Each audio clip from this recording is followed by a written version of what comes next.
صباح الخير يا جماعة، ازيكم عاملين ايه؟ النهاردة اليوم التاني من نظام الطيبات.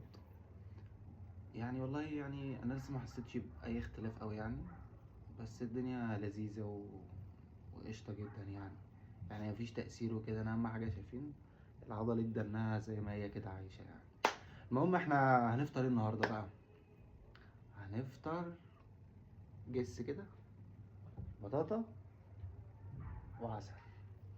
هما البطاطا ديت جميلة جدا جدا، بتحسن عملية الهضم وبتعزز الجهاز الهضمي، وفيها ايه بتخش كده البق كده. آه، بتفرز انزيم الاميليز، بتحول للمالتوز وحاجات كده ايه.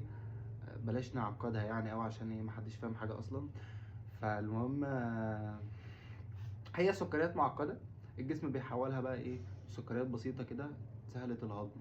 هو عبارة عن نشا، والنشا ده سكر ثلاثي والدنيا بيس بقى، بتعزز الجهاز الهضمي بقى والجلد بقى. وبصوا لها فوائد كتيرة جدا جدا جدا.